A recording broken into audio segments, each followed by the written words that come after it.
سڵاوتان لەبێ بینەرانی ئازیز و خۆشەویستی تەلەڤیزیۆنی کۆمەڵا،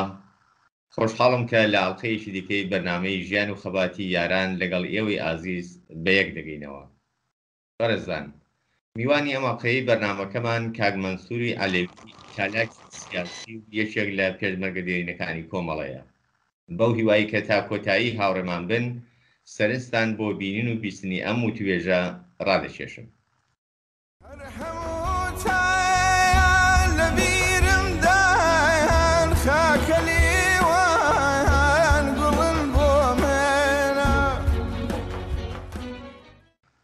کاک مەنسوور، زۆر سپاس لەوەی کە بەشداری ئێمە لەم بەرنامەیەدا قبوڵ کردووە و بەخێر بێی بۆم بەرنامەیە. سپاست دەکەم، زۆر خۆشحاڵم کە ئەم دەرفەتەم پەیدا کردووە. سپاس بۆ بەڕێزیستان. بەڕەواڵی بەرنامەکەمان پێم خۆشە سەرەتا زۆر بە کورتی بیۆگرافیەکی لە خۆت باس بکەی و خۆت بە بینەران معرفی بکەیت. سپاس دەکەم. من مەنسووری عەلەوی، ناوی باوکم سەید عەزیز عەلەویە، ناوی دایکم فەریدەی داگووە. ئەسڵەن خەڵکی منتەقەی برادۆس لە دەوەری ئورومیەین. تا لە ساڵی 1338 بنەماڵەمان کۆچی کردووە بۆ تاران بە بۆنەی کارێکە باوکم لەو سەردەمە لە رادیۆی کوردی لە تاران دەستی پێ کرد بوو. هەر لەبەرەوە دوایەوەش کۆچیان کردووە بۆ چۆن بۆ شاری کرماشان. من لە ساڵی 1343 لەوێ بە دنیا هاتووم. هەر لەوێش گەورە بووم. زۆربەی ئەو تەحسیلات و مەدرسەیە کە چووم لەوێ بوو. دوایی دیپلۆمەکەشم هەر لەوێ وەرگرت. دوایی لەو شارە بالاخەرە باوەجودی کە لە بنەماڵەی ترمان دوور بووینەوانە، تا لەو شارە لە کرماشا ژیانێکی بە نسبەت باشمان بوو. ئەو شکلێک کە بالاخەرە باوکم لە رادیۆ کرماشا کاری دەکرد بەشی کوردیوانە، ژیانێکی ئاساییمان بوو. تا لە سەردەمی لە شۆڕشی 57 لە بواری جۆراجۆر لە فوتبال، لە مەلە، لە کاری هونەری وانەدا عەلاقەیەکی زۆرم بوو. شرکەتم دەکرد لە هەروەها لە کوونەوەردی و چوون بۆ کێفوانە زۆر عەلاقەم بوو. دوایی کە شۆڕشی ساڵی 57 کەوتەڕێ، منیش هەرچەند سنووساڵێکی واشم نەبوو، تا بە بۆنەی وەزیەتێک کە تێدا بووم و بە بۆنەی ئەوانێک کە لە دۆرە بەرم بوونەوانە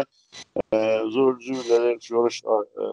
ئاشنا بووم و بەشداریەکی زۆر گەرم و گۆڕم تێدا بوو. دوای ساڵی وەختی شۆڕشەکە بالاخەرە سەرکەوت شایان وەڕاونا، ئەمجار ڕژیمی جمهوری ئیسلامی هاتە سەرکار. ئەمجار دورێکی تازە لە ژیانی منیش وەکو زۆرێک لە جوان و نوجوانانی ئەو سەردەمە دەستی پێکرد. ئەویش ئەوە بوو کە لە عەلەیهی ئرتجاع و دوواکەوتوویەک کە تازە بەدەست هەڵات پێشت بوو، واردی مەیدانی خەباتێکی زۆر بەرین بوو. پەیدا کرد. لێرەدا حەزەکەم ڕاست بگرێم، بەڵام بۆ من پرسیار بوو. بەڕێستان باستان کرد کە بنەماڵەکەتان بەر لە بەدنیا هاتنی تۆ لە تاران دەبن و دواتر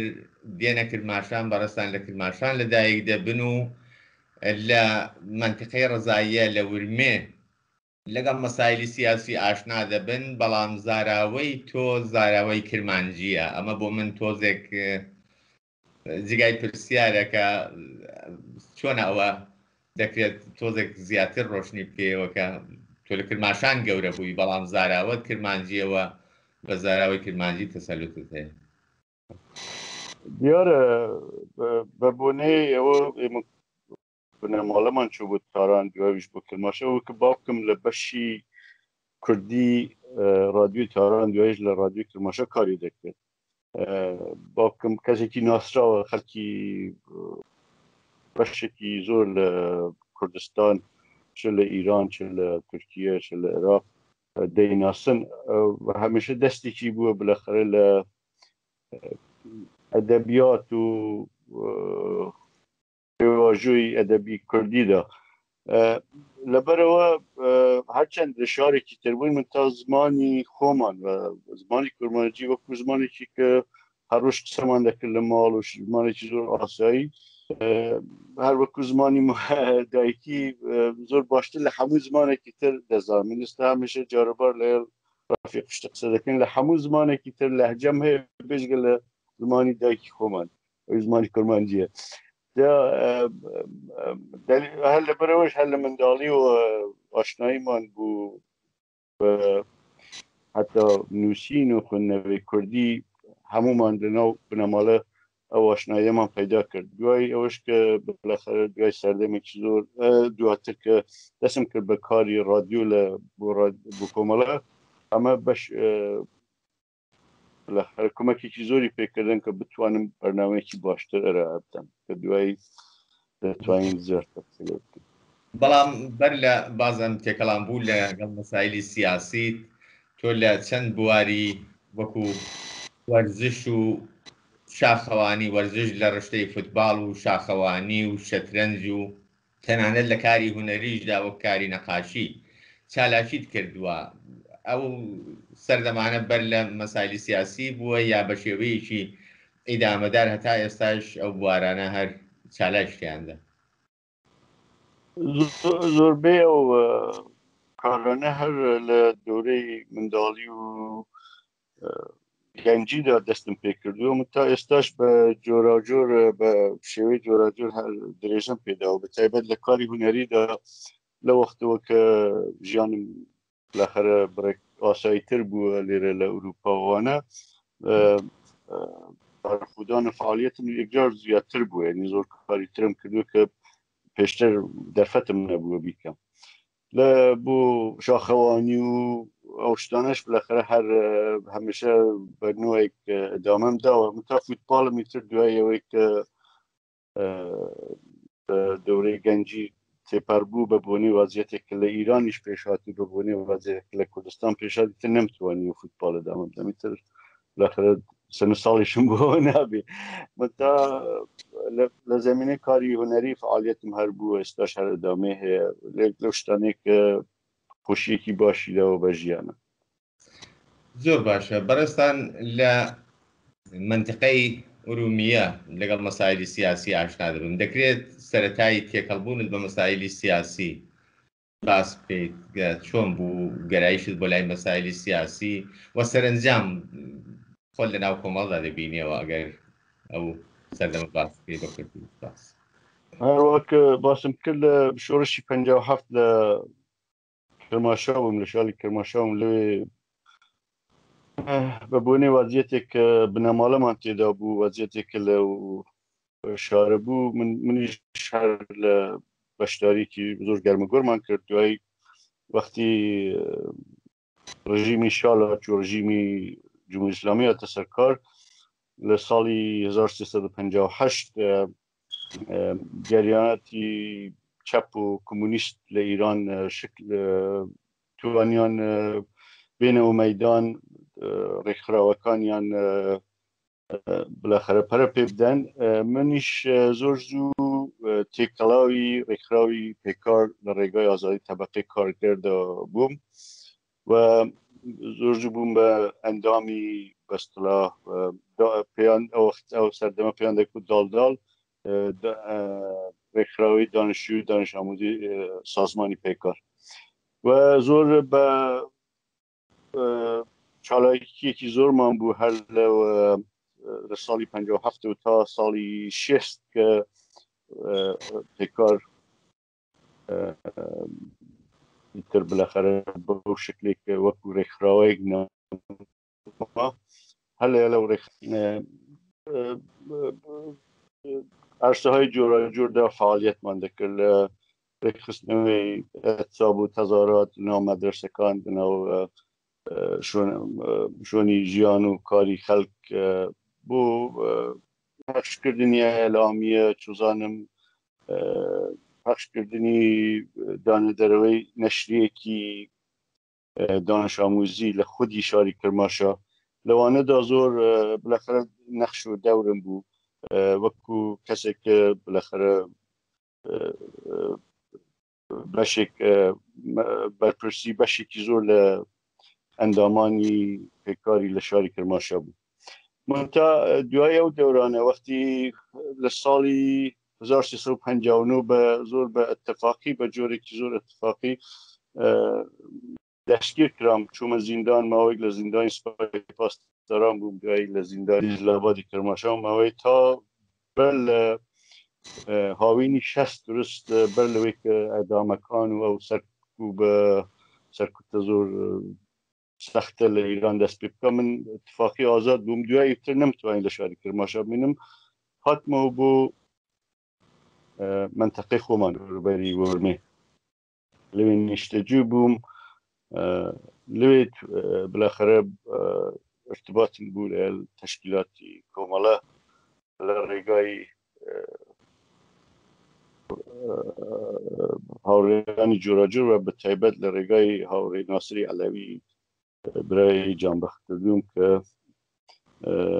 ارتباطی زۆر نزیکم بوو لە کۆمەڵەوە تا ئەو وەختێک کە بووم خۆم بە پەشمەرگە هەر لەو منتەقە ئەوەی کە بالاخره لازم بوو و پێم دەکوترا و دەمتوانی بۆ لە ئەرک و بەرپرسیارەتی سیاسی بەڕێوەم دەبرد من ڕاستە بەڵام ئەو سەردەما ڕێستان کە لە منتقەی ورمێ لە منتقەی خۆتان لەگەڵ کۆمەڵە پەیوەندی دەگرن و لەگەڵ کۆمەڵە ئاشنا دەبن ئەو کاتە لە منتقەی شمالی کوردستان بە تایبەت دەوروبەری ڕەزاییە یا بڵێن ورمێ نفوزی چەپەکان لەوێ هێزی چەپ چۆن بوو و تا دواتریش ئەگەر لەسەر ئەو مەوضوعە تۆزێک ورتر باسی بکەی کە نفوزی چەپەکان و شێوازی هەڵسوڕان و مەودای هەڵسوڕانیەوان لە منتقەی شمال چۆن و بە تایبەتیش کۆمەڵە لە منتقەی لەو سەردەمە کۆمەڵە بە بوونەی بەرخودان و بە بوونەی مەوازە و هەڵوێستە شۆڕشتێرەکانی و بە بوونەی ئەوەی کە پشتگیری خەڵکی زەحمەتکێش و کرێکار و زەحمەتکێشی دەکرد لەناو بەشێکی گەورە لە خەڵک لە مەناتقی ورمێ و دووربەری ورمێ نفوزێکی زۆر خێرایی پەیدا کرد زۆر خەڵک هاتن بەلایەوە هێزێکی پێشمەرگەی گۆرەیە وەختە گەورەی بوو و لە چەندین جێگا مەقەڕیان بوو تەسلیحاتیان بوو و هاتوویەکی زۆر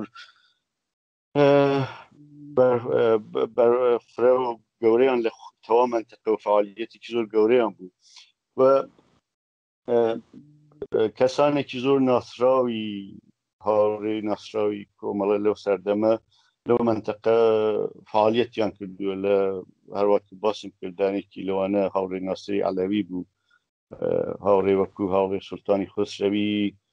محەممەدی فەتاحی زۆر هاوڕێی قەدیمی کۆمەڵە لەو منتەقە سولەیمانی کاشانی ئەمانە کەسانی بوون کە لەوێ دەور و نەخشیان بوو و خودی زۆر کادری محلی منتەقە کە خەڵکی زەحمەتکێش لەو منتەقە دەیانزانی کە کۆمەڵە بەرپرسیارە لە بەرامبەر مەنافە و بەرژەوەندی خەڵکی کرێکار و زەحمەتکێش لە بەرامبەر فۆدالەکان و دەرەبەگەکان کە لەو منتەقە نفوزێکی زۆریان بوو هەر لەبەرەوەش زۆر زوو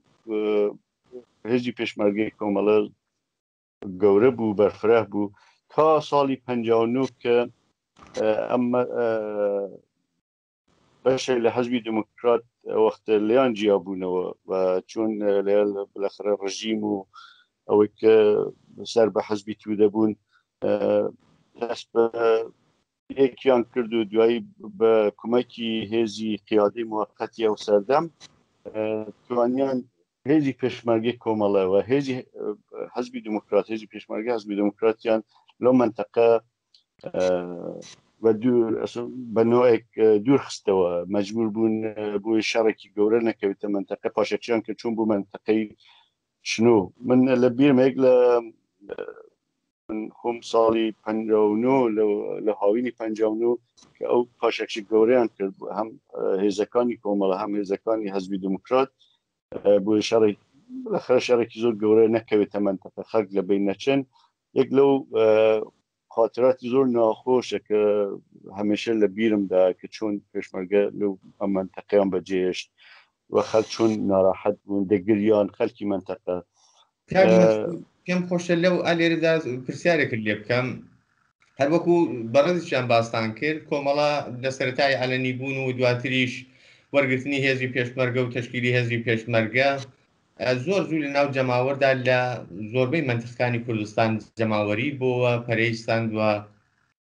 جێگە و پێگەی خۆی کردەوە بەڵام ئەو جۆری کە چاوەڕوان دەکرا لە منتەقەی شمال لە دەوروبەری ڕەزاییە و تەنانەت هەتا دەوروبەری مەهابادیش بە شێوەیەکی گشتی ئەگە باسی بکەین دەبێتە شمالی کوردستان بە عیبارەتێکی دیکە ئەو چاوەڕوانی کە دەکرات جێگە و پێگەی کۆمەڵە لەو منتەقانە ئێحساس نەدەکراوە هەر ئەو ناهاو سەنجی هێزەش لە دواتردا بەداخەوە کارەساتی 22 گوردانی بوریمەی لێ دەکەوێتەوە هۆکاری ئەوە چ بوو کە کۆمەڵە نەیتوانی وەکو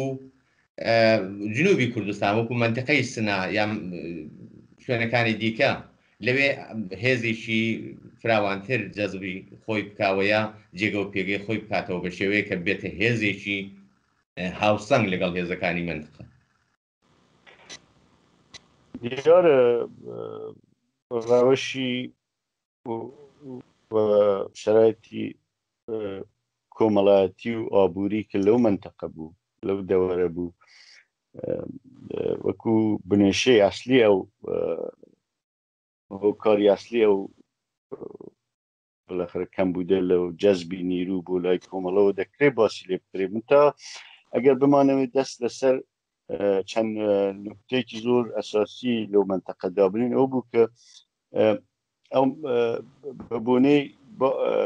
وەزیەتێک کۆمەڵاتی کە لەو منتەقە بوو مەسەلەی عەشیرەی مەسەلەی ئەوەی کە عەشیرەکان هێشتا دەستێکی باڵایان بوو لە بەڕێوەبردنی پێکهێنانی بالاخره باستی کۆمەڵایەتی لەو منتەقە باعث بوو کە بەشێکی زۆر لەو عەشیرانە چۆنە ناو حەزبی دموکرات بوون بە بەرگیری حەزبی دموکرات بەشێک لە حەزبی دموکرات بوون هەتا سەناری مامەدی کە ناوی مەشهورە هەموو کەس بیستوێتی و لە وەختی لە ساڵی 59 یەک لەوانە بوو کە سەر بە حەزبی دموکرات بوو دوای هەڵگەڕاوە چوو بۆ لای جمهوری ئیسلامی و لەگەڵ قیادەی موقەت پێشمەرگەیان لەو منتەقە دەرکرد یعنی ئەمانە هۆکارێکی ئەسلی بوون ئەوەی کۆمەڵە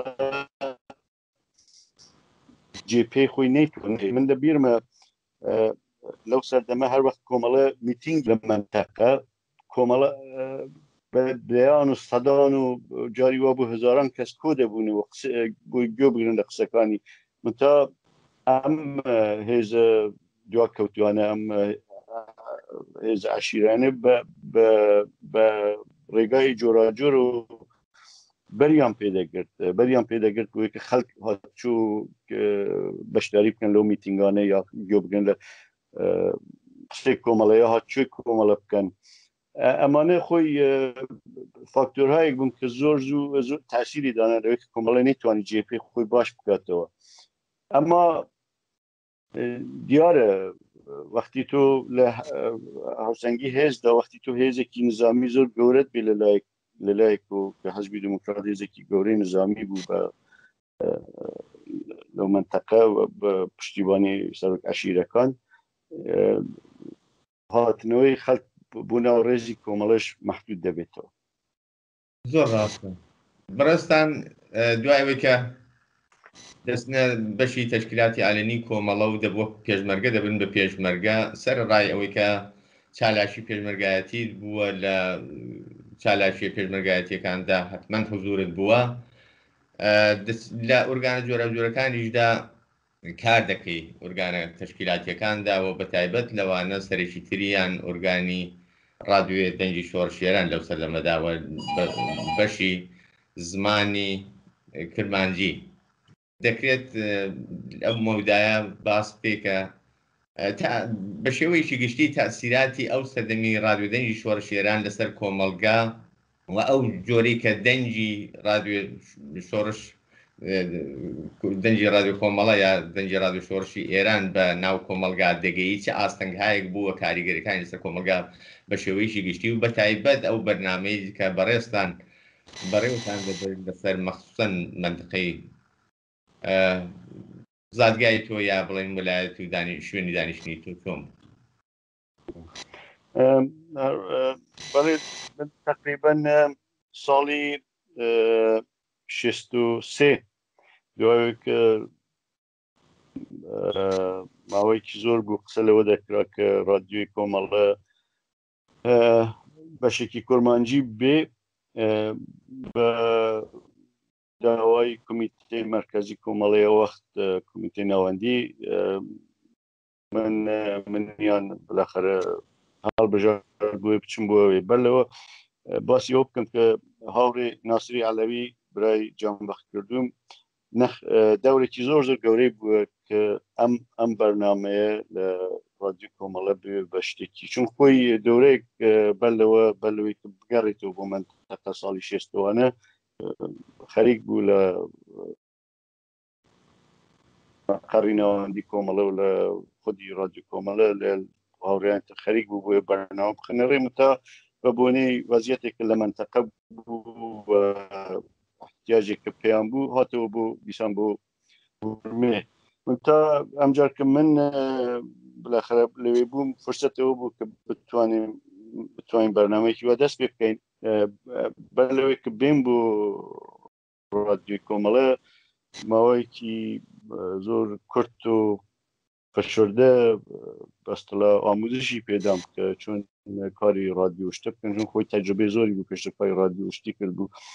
ئاموزشێکی زۆری دام و دوای هاتم ساڵی 63 تقریبا هاوینی 63 لەژێر سەرپەرستی ڕاستەوخۆی هاوڕێ دکتۆر جعفەری شەفیعی بەرنامەی کورمانجی ڕادیۆ کۆمەڵەمان لە تقریبا شەهریوەری 1363 دەست پێ کرد و تا 7 ساڵ ئەو بەرنامەم بەڕێوە دوای ئەویش هاوڕێترمان بوو کە ئەویش پەیوەست بوو بە من هاوڕێ فەخرەدینی عومەری ئەویش لە بەڕێوە بردننی ئەو بەرنامە پێکۆ چەندین ساڵ هاوکاریمان بوو ئەو بەرنامە چ بەشایشی لە خۆی دەگرت بەشی هەواڵ و زانیاری بوو یا دەیتوانی بەشایشی سیاسیش وەکو وتاری سیاسی و شەی لە خۆ بگرێت نه ئەم بەرنامە بە هەواڵ و خەبەری کە بەگشتی کوردستان و بە تایبەت ناوچەی ورمێمان بەڵاو دەکردەوە ئەمجار وتاری سیاسیمان بوو کە هەڵوێستەکانی ڕۆژی کۆمەڵەی کە لەو سەردەمە لە بەرامبەر مەسائل و شتای جۆراجۆر لە کۆمەلگای کوردستان و لە بزوتنەوەی کوردستان بە کورمانجی بڵێ هەرو هەڵوێستانی کرد بەشی سۆرانی بڵاو دەبووی مەش بە کورمانجی بڵاومان دەکردەوە لە بینی چارێکێک جاریوابی بنابەوەی کە چەندی وەختمان بە چەندی لازم بوو و ئەمە تاسیری ئەوە بوو کە کارگەریەکی زۆری بوو لە ناو خودی ئەو منتەقە خەڵک بالاخره لەو ڕێگاوە کە ئەو وەختە ڕادیۆ ئەبزارێکی زۆر مهم بوو لە تەبلیغاتدا ئەوە فقط مربوط بە ورمێنە و بە سەراسەری کوردستان ڕادیۆ کۆمەڵە لە تەواوی تاوجەیەکە لە ئیران کە دەنگی دەچوو خەڵک دەیانگرت کرێکاری مهاجری کورد خەڵکی فارس خەڵکی تورک ئەوەی کە بالاخره لە ڕێگای ڕادیۆ کۆمەڵەوە یا لە نەتەنیا هەواڵ و مەسالی سیاسی بزۆتنەوەی کوردستان بەڵکو بزۆتنەوەی سەراسەری لە ئیرانیش ئاشناییان پەیدا دەکرد و لەخەرە ئەتلاتیان کەسب دەکرد ئەمە شتێک بوو کە لە منتەقەی ورمش هەرە کارگەریە بوو بە تایبەت ئەوەی کە بە زمانی خودی خەڵکی منتەقەش بوو و خەڵک بە ارتباطیان دەگرێت لە پێشمەرگەی کۆمەڵە لە کومیتە ناحیە کۆمەڵە لە منتەقەوە نیشانیان دەدا کە چۆن ئەم تعقیب دەکەن بە تایبەت ئێمە لە رادیۆ کولەن ارتباطێکی تەنگاوتەنگمان بوو لە هەموو ناوچەکە نەفقەت ورمێ خۆمان مرکزی بێسیم و مخابراتمان بوو لە هەموو ڕۆژێک تەماس بوو تەماسی مستەقیم بوو لەگەڵ تەواو ناحیەکان خەبەر و هەواڵی تازەیان بوون دەناردی مەساحبەیان لەگەڵ دەکرا ئەمە هەر ڕۆژ تاسیری ئەم کارەمان دەدیت ئەوە خۆی چۆن بڵێم شتێک بوو کە هانی دەدانگۆی کە ڕۆژی دوایی کارەکەمان باشتر و بەوەرەیەکی باشتر بەرەوە بەری ئەو سەردەما ڕادیۆ کۆمەڵە ئەگەرچی هەروەکو جەناب باس کرد بە زۆر شوێنەکانی دەروی کوردستانیش دەگەی و دەیانتوانی کەڵکی لەوەی بگرن بەڵام بەهۆی ئەو نفوذ و کاریگەریەکانی ئەو رادیۆیەوە هەمیشە لەگەڵ بربەستی پارازێت و مانع بەرەڕوو بوو ئەو پارێزیێتە لە زۆر شوێنەکان وای لێ دەکرد کە زۆر بە سەختی دەتوانی لێی تێبگەی یا گوێی لێ بگری و قابلی استفادە بێت زۆر جار کارێک دەکرا کە ڕەفعی ئەو پارازیێتانە دەکرات چی دەکرا بۆ ئەوی کە ئەو پارازیێتە و کاتێک دەخرێتە کار خۆمسا بکرێتەوە و رادیۆ کۆمەڵە ئەو جۆرێکە مەدینەزەرە بگا بە گوێی بیسەرانی خۆ من بەڕاستی ئێستاش وەختی فکری لێ دەکەم بەتایبەت وەختی هاتم بە ئوروپا ماوەیەک لێرە دەرفەتەی پێش هات لە رادیۆیەکی خۆجی لە رادیۆیەکی ئەفەم لەو شارێکە ژیانم دەکرد کارم دەکرد دوای ئەمکاناتی ئەو رادیۆم دیت ئەویش قسەی ساڵەکانی نەوەدە مەسەلەن 20 چەند ساڵ لەو پێش 30 ساڵ لەو پێش ئەم جار دەزانم کە هاوڕێیانی بەخشی فەنی رادیۆ کۆمەڵە چه زەحمەتێکیان کێژاوە چه تواناییەکیان بووە هاوڕێیانێک وەکو کەریمی نەغەدە ئێستا دقیق هەموو ناوەکانم لە بیر نییە مرتزا هاوڕێ حجەت ئەموا هەموو هاوڕێیان چه زەحمەتێکیان دەکێشە ئەو وەختە بووی دەنگی رادیۆ کۆمەڵە دەنگی شۆڕشی ئیران یا دەنگی رادیۆی حزبی کۆمونیست ئیران بە خەڵک بگەێنن بەڕاستی ئێستاش لە بیرمە مەسەلەن جاری وا بوو مشکلێکی فەنیان بوو پێشدەهات شتێک کە مەسەلەن دەبا ئەگەر مەسەلەن رادیۆیەکی عادی بە ڕۆژها حەلی بکەن ئەوان بە ساعات درستیان دەکرد بوو بە تایبەت لە موردی پارازیت ئەوە بوو کە ڕەوشێکیان پەیدا کرد بوو کە ئەم مۆجی رادیۆیان زۆر مقدارێکی زۆر کەم تەکان دەدا خەڵکیش دەیانزانی فۆری مۆجەکەیان دەگۆڕی ئیتر ئەم پارازیتە بلەخەت کەمتر تاسیر و دوای چەندین جار بەرنامەکانیان لە تۆری ڕۆژ پەخش دەکرد یعنی حتا ئەگەر جاری ئەولیش باش حالی نەبوو جاری دوم بلەخرە باشتر لێ حالی دەبوو من منزورم ئەوەی هەل ئێستا هەل لێرەدا دەمەوێت جارێک تر بە خەڵک و بەوانەی کە ئێستا ئەم بەرنامە دەبین بڵێم کە ئەم ڕەفیقانەی کە لە بەخشی فەنی رادیۆ کۆمەڵە کاریان دەکرد چه زەحمەتێکیان کێشا بە حتا لەو ڕێگادا گیانیان فدا کرد لە بیرمانە کە بەشێکی زۆر لە کادری رادیۆ حزبی کۆمونیست و رادیۆ کۆمەڵە لە بمبارانی شیمیایی سەدام حوسێن ڕژیمی باس لە بین چوون و لە بمبارانەکانی ئیراندا لە بین چوون ئەمانە بەڕاستی نەخشێکی زۆر گەورەیان بوو لە بەڕێوەبردن و بەرەو پێشبردننی شۆڕش و بزوتنەوەی کوردستان بێگومان وایە رادیۆ کۆمەڵە ئەو سەردەمە سەر ڕای هەموو ئاستەنگ و کەم و کوڕی و مشکلاتانەی کە لە بەردەمیدا بووە و هەوڵی ماندوونی ناسانەی دەسەندەکارانی ئەو سەردەم ئەو هاوڕێنەی کە لەو بەشەدا زەحمەتیان دەکێشا لەگەڵ ئەوەشدا گەورەترین ئاستەنجی ئەوە بوو کە شوێنی سابتی بۆ هەمیشەیی نەبوو بەڵکە وەکو بڵێن ماڵ بە کۆڵ بوو زۆر جار بە ناچار دەبوو لەم شوێن بۆ ئەو شوێن هەموو دەم و دەستگا و ستودیۆ و شوێنی پەخش و ئەمانە بجۆزێتەوە بەڵام من بۆ خۆم وەکو خۆم ئەوەندی کردناوە بووم لە بیرم نایە کە هیچ کات بەرنامەکانی کۆمەڵە سەر ڕای ئەو شەرایتەش دووچاری نەوەستان و وەقفە بوو بێت ئەمە تۆ هیچ بیرەوەرێک دەتوانێت لێ بێت ئەمە هەروەک باسم کرد ئەمە قەت بە فەداکاری و لە خۆبردووی و کار و زەحمەتی شەوانە ڕۆژەی کادری فەنی و کادری سیاسی رادیو کۆمەڵە بوو بە هەرکی من لە بیرمە مەسەلەن ئێمە جاری وا بوو هەمەی کەماڵی بەرنامەیەکی زەبط دەکرد کافاتە کاک دکتۆر جعفەری شەفیعی یا هاوڕیانی تر مثلا شتێکی بە پەلە بوو شتێکی کە زۆر دەبا لەو ڕۆژە بێت بە سەفرەت دەیانویسی ئێمە بە ئەوانەی کە دەمانتوانی بە پەلێ دەمان برد دەمان گەیاندەوە تاقی زەبط دەماندا دەستی کا هەمە لێی خوێندەوە کاسەتەکەمان لێ وەردەگرت ئەوانەی بە سەف ڕادەوەستای مثلەن ئەرجی کیلومتر 2 کیلومتر تەبابی بێ بۆ فرستەندە لێوێ پەخشی بکەن ئەمە مثلەن کارێک بوو کە مثلەن زۆر جار اتفاق دەکەوت لە هەفتەی چەند جار دەبا و کارە بکەی بۆی بەرنامەکە زیندوو بێ بۆی بەرنامەکە شتێک بێ کە مەربوط بە ڕۆژ بێ ئەو وەختەوە کوێستانە وتوانی بەرنامەی زیندوو لە هەموو وەختی پەخش بکەیت ئەمە بەشێکی بوو بەشێکی تر بوو هەر وەخت جمهوری اسلامی حملەی دەکرد بە ناوەندی رادیۆ مەجبور دەبوون نەقل و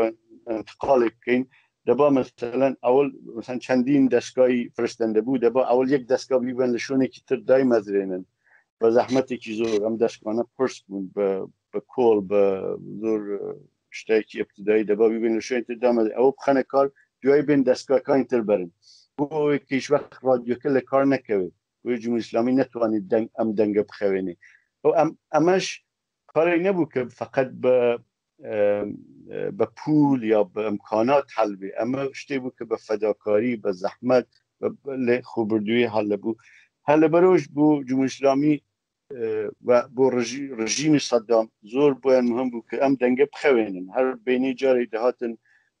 مەقەڕ و ناوەندی کۆمەڵە و شۆنی رادیۆکانیان بمباران دەکرد تەلەفاتێکی زۆرماندا کەسانی زۆر عزیزمان لەو ڕێگا لە دەستا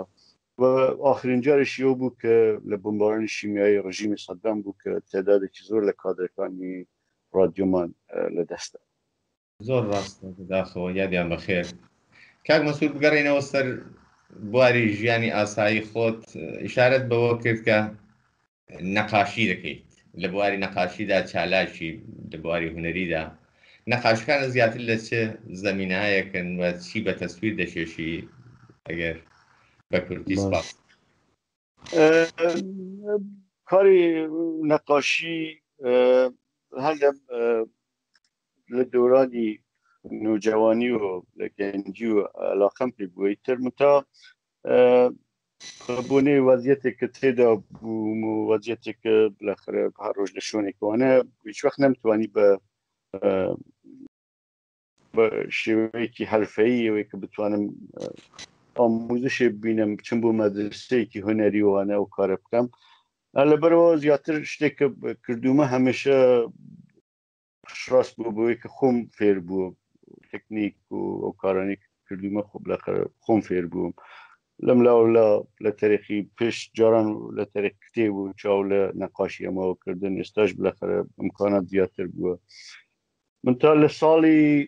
2000 میلادی و کە دەکەت بە تقریبا 1000 ئێستا دقیق تاریخی ئیرانیەکەم لە بیر نییە من تا نزیکەی 20 چەند ساڵێکە کە بە تۆرێک بەردەوام خەریک بووم ئەوەی کە بووم جالبە لە کاری نەقاشیەوەی کە تو دەتوانی ئەو شتێکە لە دڵتدا بە هەر شتێک ئەوەی کە مەسەلەن گوڵێک دەبینی یا جارێک دەبی ئەو شتێک کە تۆ وەکو بیرەوەری تێ لە ژیانی سیاسی و کۆمەڵاتی خۆت بە نوێک ئەبرازی بکەیت بە نوعی بێنیتە سەر بیکەی بە تەسویرێک دیارە ئەم تەسویرە زۆر کەس نەقاشی دەکێشنەوەی کە بالاخره شتێک لە چاو لە شتێک دەکەن ئاینیەوە دەکێشن من هەر لە ئاوڵ بالاخره هەمیشە خۆشیم لەوەدا بوو کە ئەوەی کە لە فکر و زەهنمدا هەیە بیکەم بە تەسویر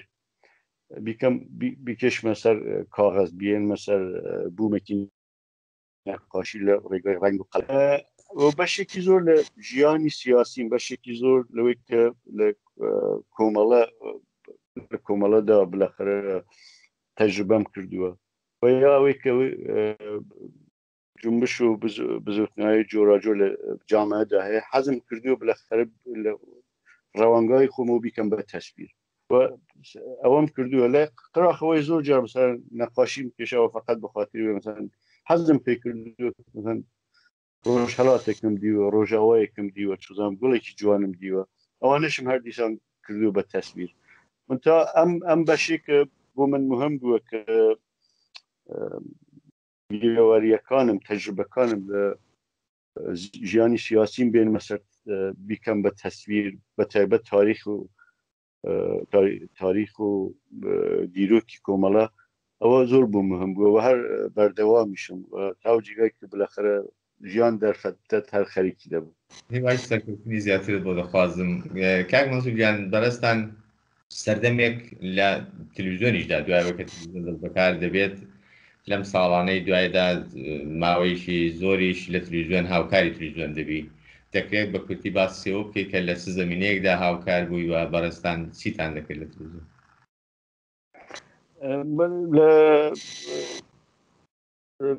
تقریبا لە ساڵی 2010 لە بیرم بێ لێرە لەشنیادەی تاریخی میلادیەک وانەکەم لە بیر نییە تا لە ساڵی 1300 تاریخە وانەکانم لە بیر نییە تا لە 2010 میلادیەوە تا 2018 بەردەوام هاوکاریم بوو لە تەلەڤیزیۆنی کۆمەڵە هەفتەی جارێک بەرنامەم بۆ تەیە دەکرد ئەوش بەمکاناتێک کە بالاخره لێرە لە قەراخ کار و ژیانی عادی و ئەم بەرنامە تاسیری هەر وەکو چون پێشتر رادیۆ کۆمەڵە تاسیری بوو ئەم بەرنامەش هەر تاسیری خۆی بوو مرەتەب لە ڕێگای جۆراجۆرە و لە خەڵک دەبیست و بالاخره پێیان خۆش بوو بەم زمانە مانجی بەڕێوە دەچوو بەرنامەکە وەیە بەڵێ بە زمانی کورمانجی بوو تقریبا معمول بە زمانی کورمانجی بوو ئەوە تاسیری زۆر باشی بوو خەڵک بالاخره بە زمانی خۆیان مەواضع و مەسائلی کۆمەڵەیە و مەواضعی کۆمەڵە لە بەرامبەر مەسائلی کۆمەڵایەتی و سیاسی لەم چەند ساڵەدا بوو باس دەکرد لە قەراخەوەش هەر وەخت بالاخره دەرفەت پێشات بۆ لە مصاحبە و وتوبێژوانەدا بەشداریم دەکرد لە طریق سکایپوانەوە من تا بەبوونەوەی کە لە استودیۆکانی کۆمەڵە و دووربوون بڕێک مەسالی فەنی هەمیشە بەرگیری پێکردووە کە بەرنامەی باشتر دروست بکەین من تا بالاخره تاوجیە کە دەرفەت بووە هاوکاریم کردو زۆر سپاس کاک مەسعودیان چەند دەقیقەیە کاتی بەرنامان ماوە پێم خۆشە وەک دوایین پرسیار زۆر بە کورتی ئەو مەقتایی کە دوای سەردەمی پێشمەرگایەتی ئەگەر باس بکەی چی دەکەی ئێستا دوای پێشمەرگایەتی بەچی مەشغوڵ بووی زۆر بە کورتی و تا ئێستاش پەیوەندیت لەگەڵ مەسائلی سیاسی لە دەرەوەی وڵات چۆن من لەو سەردەمەوە کە هاتووم بۆ ئوروپاوانە وەکو هەموو کەسێکی تر ماوەیەک بالاخره بۆی بتوانی خۆت جێ بگریوانە زمان فێربی و بڕێ تەحسیلات شتم بالاخره ئەدامەداوانە لێرە لە زمینەی کاری رادیۆگرافی تەحسیلاتم کردووە لە ئەمەڕای تەخەسوسم هەیە لە بیمارستانی کار دەکەم بەو جۆرە ژیانم بەڕێوە دەبم من تا لە قەراخەوانەش هەمیشە لە هەر ڕێگایەک کە پێم کراوە بە تایبەت لە ڕێگای هاوکاری لە تەلەڤیزیۆنی کۆمەڵەوە زۆر فعالیت و هەڵسوورانی تر پەیوەندیم هیچ وەخت لەگەڵ بزوتنەوەی شۆڕشتگێرانە چ لە کوردستان چ لە ئیران نەپشراوە ئەم پەیوەندیە ئەدامێ هەیە خۆم بەشێک دەزانم لە بزوتنەیەکی گەورەیەکی سۆسیالیستی کە بەتایبەت لە کوردستان ڕیشێ و بەرفراوانی زۆر گەورەی هەیە و پێم وایە لە هەر جێگایەبی فەرقی نییە بەتایبەت ئێستا لەم سەردەمەدا لە هەر جێگایەبی بە هەر دەلیلێک مەجبوربی لە شوێنی خۆت دوورکەویتەوە دەتوانی نەخش و تاسیرت بێ و ئەم نەخش و تاسیرە دەتوانێت لەوەی کە تو بەرنامەیەکی رادیۆی تهیە بکەی بەرنامەی تلویزیۆن تهیە بکەی یا چاردە نەقاشی بکەژی یا لە تەزاراتی بەشداری بکەی لە مانگرتنی بەشداری بکەی بە هەر جۆرێک کە دەتوانی منیش بە تاوجێک کە هێز تواناییم هەیە لەم ڕێگادا بلاخەرە هەر بەردەوام بووم و بەردەوام هیوایی تەمەنگێری و تەندروستیت بۆ دەخوازم و هیوادارم لە هەر بوارێکدا کە بۆ خۆت مەبەستە و دەتەوێت پەیگیری بی سەرکەوتوو بیت. من بەڕاستی پرسیارێکی ئەو تۆم نەماوە نامەوێت لەوە زیاتر ماندوود بکەم ئەگە بەڕێستان ڕوو بە بینەرانی تلویزیۆنی کۆمەڵە سەیەکتان ماوە شتێک ماوە کە من لە پرسیارەکانمدا ئاماژەم پێ نەکردووە پێت وایە دەکرێت باسی بکرێت زۆر بە کورتی فەرم و وەگینا بە یەکەوە ماڵاوەی لە بینەران دەکەین. من دیارە قسە زۆرە دەکرێت زۆر لەو مەردە لە مەسالی مختلفی ژیان بالاخره ئێمە تێدا بووین قسە بکەین تا ئەمەی کە من حەز دەکەم جارێکی باسی بکەم ئەوەیە کە کەسانی وەکو من بالاخره ماوەیەکی زۆر لە ژیانیان خەریکی مبارزە بوون لە ڕێزی کۆمەڵە و دواییش مەجبور بن ساڵها لە دەرەوەی وڵات بن سەرڕایەوەی کە بالاخره مشکلات و مەسالێکی زۆرمان بوو بێ من تا هەرەوەی کە هەر کارێکمان کردووە دیومانە تاسیرێکی بووە لەوەی کە زەڕەیەکیش ژیانی خەڵک کرێکار و زەحمەتکێش چ لە ئیران چ لە کوردستان و چ لە شوێنێکی تر چ هەتا لەو شوێنێکی خۆمان ئێستا ژیان دەکەین باش بکرد ئەمە هەمێشە خۆشیە بوو هیوای پێداوین کە بالاخره ڕانەوەستیە درێژە بدەی بەو خەباتە و بوو مبارزەیە و ئەمە خۆشیەک بوو ئەمە چرایەک بوو لە ژیانمان هەر لەبەرەوەش زۆر مەشەقەت و زۆر ناڕاحەتی ژیانمان تەحمل کردووە و ئێستاش سەربەرزم بەوەی کە بالاخره توانیمە بالاخره زەڕێک لە مشکلات و مەسائلی کە ئەم جامە هەیە ئەنرژی پێوە سەرف بکەم بۆی باشتر بێ. پێگومان وایە زۆر سپاست دەکەم سپاس بەوەی کە دیارە بە ماندوویەتی لەسەر کارەوە هاتیوە و ئێمە کاتماگەتی و مزاحەمت بووین ماندوو نەبووینیت لێ دەکەم و زۆر سپاس بۆ بەشداریت هیوای سەرکەوتنی هەرچی زیاترت بۆ دەخوازم لە هەموو بوارەکانی ژیانتدا. دەکەم زۆر سپاس بۆ ئەم دەرفەتە. سپاس بۆ بارەزشتان.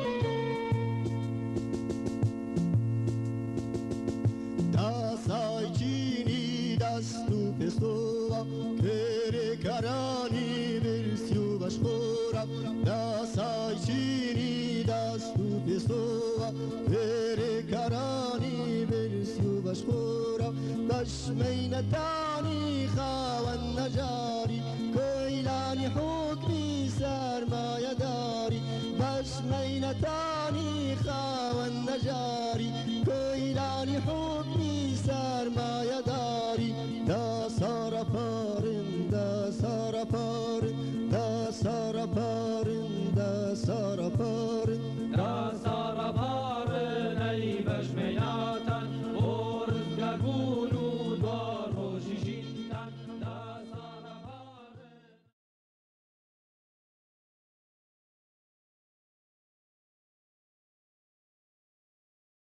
خۆشەویستان ئەوەی کە پێشکەشتان کرا و پێش بوو سەبارەت بە ژیان و خەباتی کاک مەنسووری عەلەوی یەکێک لە پێشمەرگە دێرینەکانی کۆمەڵە و چالاکی سیاسی بەو هیوایی کە کاتوساتێکی خۆشتان لەگەڵ بەرنامەکە بەسەر بردێت ئاڵقەیەکی دیکەی بەرنامەی ژیان و خەباتی یاران هەر بژێن بە شادی و خۆش